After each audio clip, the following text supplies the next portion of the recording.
জামাত তাদের লোক সংখ্যা এদের চেয়ে একটু বেশি। জামাতে আবার কিছু কিছু মানে আপনার পেশাজীবী লোক আছেন, তারা কিন্তু যার যার পেশায় যায় কিন্তু ওনাদের গুরুত্বপূর্ণ জায়গায় কিন্তু বসাই দেওয়া হয়েছে। অনেকগুলি ইউনিভার্সিটির ভিসি অথবা এরকম জায়গায় কিন্তু ওনাদের লোকগুলি যে বসে পড়ছে এবং ওনারা এটা কিন্তু মোটামুটি হ্যান্ডেল করতেছেন। এবং আপনার বিচার বিভাগেও তাদের অনেক লোকজন কিন্তু বিভিন্ন গুরুত্বপূর্ণ জায়গায় বসে পড়ছে। তারা খুব বুদ্ধিমত্তার সঙ্গে খেলতেছে। আর বিএনপি বড় দল, তো তারা তাদের কন্ট্রোল করতে পারে না যে এখানে তাহলে টাকাটা তো থাকতে হবে, এই ধরনের ইজারা তো আপনার টাকা দিতে হবে।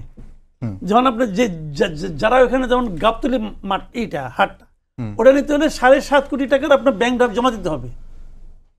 এনসিপির কেউ 7.5 কোটি টাকা ব্যাংক ড্রাফট কোথেকে জমা দিবে?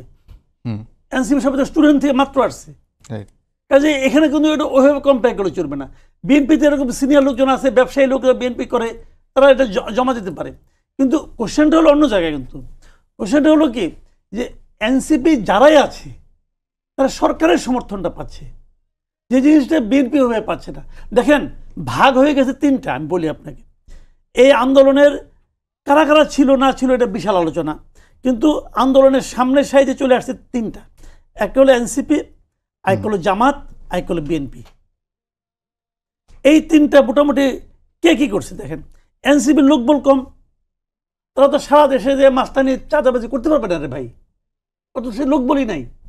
তখন তারা করতেছে কি, তারা যে কম লোক আছে এরা হলো বিভিন্ন প্রশাসনিক সুযোগ সুবিধা, প্রশাসনিক সাপোর্ট দিয়ে, লোকই তো কম, এরা যে এখানে বিভিন্নভাবে নানা রকম প্রতিষ্ঠানের মাথায় যায় বসতেছে অথবা সেখান থেকে টাকা নিচ্ছে, এরা এরকম কাজ করতেছে। জামাত তাদের লোক সংখ্যা এদের চেয়ে একটু বেশি। জামাতে আবার কিছু কিছু মানে আপনার পেশাজীবী লোক আছেন, তারা কিন্তু যার যার পেশায় যায় কিন্তু ওনাদের গুরুত্বপূর্ণ জায়গায় কিন্তু বসাই দেওয়া হয়েছে।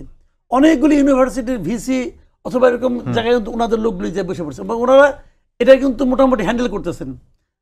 এবং আপনার বিচার বিভাগেও তাদের অনেক লোকজন কিন্তু বিভিন্ন গুরুত্বপূর্ণ জায়গায় বসে পড়ছে। তারা খুব বুদ্ধিমত্তার সঙ্গে খেলতেছে। আর বিএনপি বড় দল, তো তারা তাদের কন্ট্রোল করতে পারে না। আপনি 2000 লোককে বিএনপি নিজেরা বহিষ্কার করছে। বাংলাদেশের ইতিহাসে এরকম ঘটনা নাই, নিজের দলের 2000 লোককে বহিষ্কার করে বাংলাদেশের ইতিহাসে নাই। এবং কারাগারের বিরুদ্ধে বিএনপি নিজে যে মামলা করছে। আচ্ছা এটা কেন হচ্ছে? আমি আপনাকে 2টা ঘটনা বলি। ধরেন আপনার বাড়িতে একজন লোক যে চাঁদাবাজি করলো, আপনি জানেন সে বিএনপির লোক, আপনি জানেন, তো তাহলে আপনি কার কাছে যাবেন? আপনি যাবেন তো পুলিশের কাছে, যে আমার বাসায় চাঁদাবাজি করছে, আমার বাসায় দখল করছে, পুলিশের কাছে যাবেন না? তো দায়িত্বটা তো বেসিক্যালি পুলিশের, কারণ চাঁদাবাজি বলেন দখলদারি বলেন এটা তো একটা অন্যায় কাজ, এই কাজটা নিয়ন্ত্রণ করার দায়িত্ব কার? পুলিশের। কিন্তু পুলিশ যদি এটা ধরার পরে, পুলিশ তাকে ধরে নিয়ে গেল, তারপরে যদি বিএনপি তাকে ছাড়ানোর জন্য আন্দোলন করতো, তখন আপনি দোষ দিতে পারতেন বিএনপির। এখন তাই মানে বিএনপি কোনো দায় নাই, দায় আছে।